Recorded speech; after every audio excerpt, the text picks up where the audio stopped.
Kalau perpustakaan ini sebenarnya awalnya itu aku kan hobinya membaca sebenarnya. Ya. Setelah kerja itu kan akhirnya kalau dulu pinjem bukunya, tapi kalau setelah bekerja itu kan akhirnya kita punya uang kemudian bisa membeli Beli. buku gitu ya. Ya. Hmm. Tapi karena kesibukan yang sangat padat, akhirnya bukunya itu bacanya itu kadang-kadang. Jadi daripada nggak kepakai, sudah beli, akhirnya ya udahlah kita buka perpustakaan aja seperti itu. Oke. Perpustakaannya ada di sama sih di desaku, cuma beda rumah ya.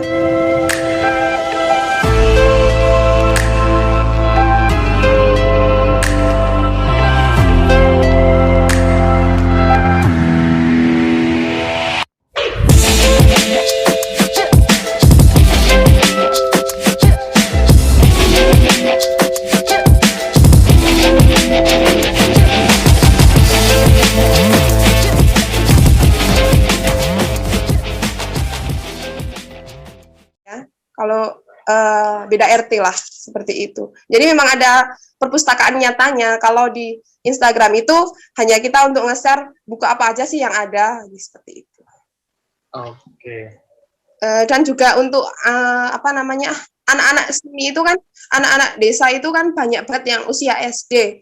Nah itu sebenarnya ternyata mereka ketika diberi tempat untuk apa namanya membaca seperti itu ternyata antusias mereka itu luar biasa banget. Jadi kita nyediain buku-buku cerita dan lain sebagainya. Ternyata setiap hari itu anak-anak ada aja yang datang. Nah, itu luar biasa sih menurut saya ya di Ya. zaman era digital seperti ini yang kebanyakan kan anak-anak sudah luar biasa sekali dengan gadgetnya seperti itu. Oke. Berarti Itu dengan untuk adanya Instagram justru malah ini ya, meningkatkan minat baca anak-anak ya, terutama di desa Endah ya.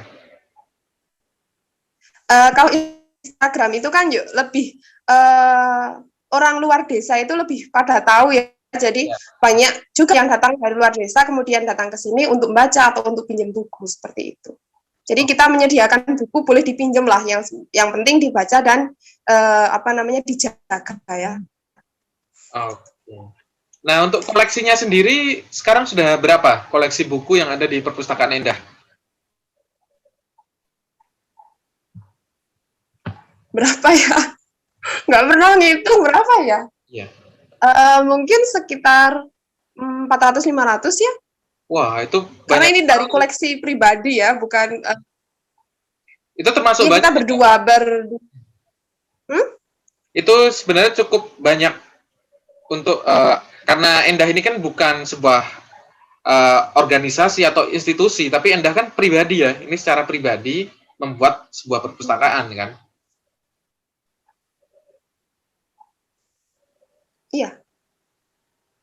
Oke, berarti kalau begitu nanti kalau misalkan ada teman-teman saya yang kelebihan buku atau banyak buku yang tidak dipakai, nanti kita bisa support buku juga untuk kita donasikan ke perpustakaan Endah suatu saat. Iya, Terima kasih, boleh banget. sama-sama.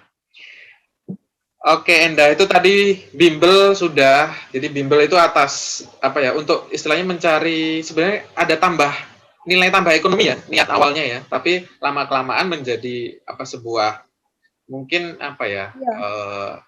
sebenarnya tidak 100% bisnis ya, Endah ya, tapi keinginan untuk memajukan pendidikan ya Karena terutama di desa Endah.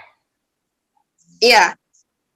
Dan seperti ini, kita kan juga narik apa namanya untuk ekonomi itu, tapi kan ada sebagian 2,5%-nya itu kita memang sisihkan dari hasil SPP anak-anak itu kita sisihkan untuk kegiatan sosial. Jadi nggak pure untuk gurunya atau dan lain sebagainya. Nanti anak-anak juga kita buatkan kegiatan dan lain sebagainya. Kemarin sempat ada lomba mewarnai, terus kita ajak jalan dan lain sebagainya. Keterikatan antara anak kita itu juga bisa ikut andil untuk memperbaiki mereka seperti itu.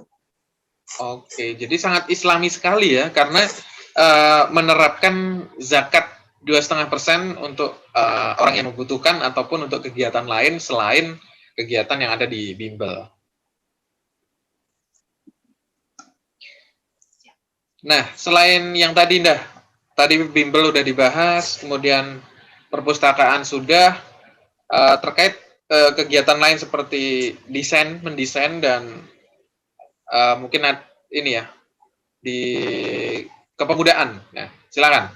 Gimana kegiatan di situ? Mungkin aku cerita yang komunitas titik balik dulu ya. Oke, bisa ya. Komunitas titik balik. Komunitas titik balik itu aku dirikan tahun 2019, pertengahan tahun 2019. Itu atas keresahan tentang apa namanya lingkungan anak-anak muda Ya. yang putri ya, yang akhwat, yang cewek gitu ya, tentang bagaimana mereka mencari jodoh. Jadi ini tentang apa namanya pergaulan bebas dan lain sebagainya. Ini yang luar biasa sekali di lingkungan saya seperti itu ya. Kemudian saya punya teman-teman yang awalnya itu kita mulai dari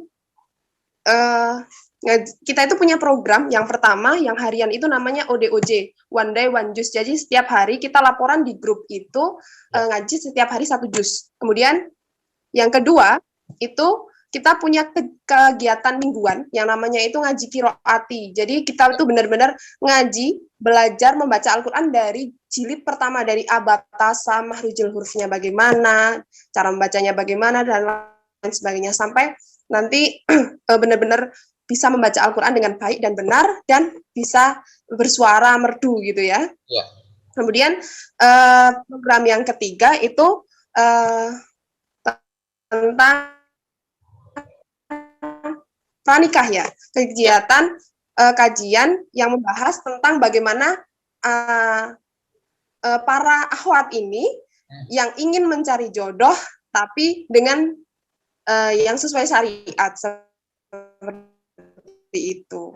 Itu keresahannya itu dari situ, karena kita itu kan teman-teman saya itu dulunya kebanyakan belum menikah, kemudian bagaimana sih cari jodoh itu yang benar dan lain sebagainya, kan sudah pada mulai berpikir untuk hijrah gitu ya. Kemudian saya membuat komunitas itu.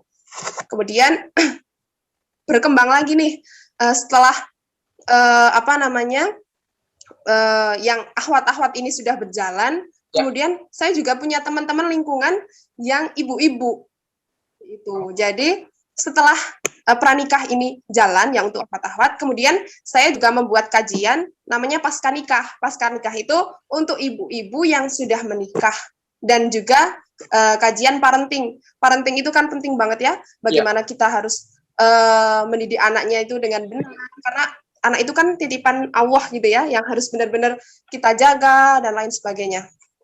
Itu. Kemudian yang terakhir itu kemarin juga ada kegiatan titik balik milenial, itu untuk anak-anak usia SMP SMA gitu ya, yang remaja.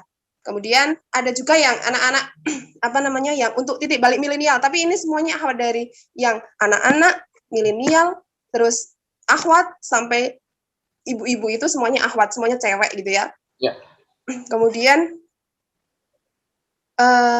dan kemarin juga sempat kan salah satu kendala seorang perempuan ketika sudah menikah itu adalah ketika kita mau ngaji dan lain sebagainya, itu kendalanya juga di ekonomi ya. Jadi kita kemarin juga sempat membuat bagaimana pelatihan merajut dan lain sebagainya. Dan insya Allah ini juga harapannya besok kita bisa membuat yang namanya titik balik store. Jadi kita bisa memberdayakan ibu-ibu atau akhwat-akhwat di Temanggung ini yang ingin bekerja dan punya komunitas yang baik, itu bisa di titik balik store ini. Nanti kita akan mengupgrade teman-teman sekomunitas yang pengen apa namanya mempunyai skill. Nah, itu nanti kita akan membuat program-program itu, kemudian produk-produknya bisa kita jual di titik balik store seperti itu. Oke. Berarti sangat lengkap ya titik balik ini. Kenapa namanya komunitas titik balik? Itu sih. Apakah ada makna tertentu di dalam nama tersebut?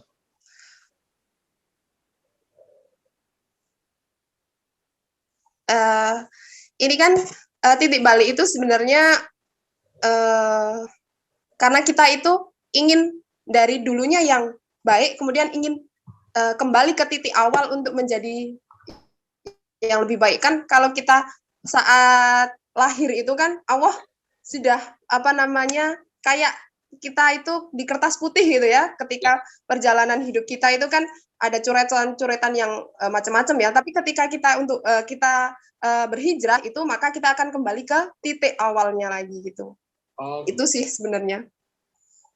Berarti ada nuansa hijrah ya di dalam nama tersebut. Iya, kita kan setiap hari harus berhijrah dari yang baik kemarin atau kurang baik itu ke lebih baik, seperti itu kan. Baik, berarti namanya sangat mulia sekali dan penuh makna ya tentunya. Oke, Ndah, untuk pertanyaan yang selanjutnya terkait dengan dunia dakwah ya. Kalau tidak salah, Endah ini juga aktif di dalam kepemudaan dan dakwah.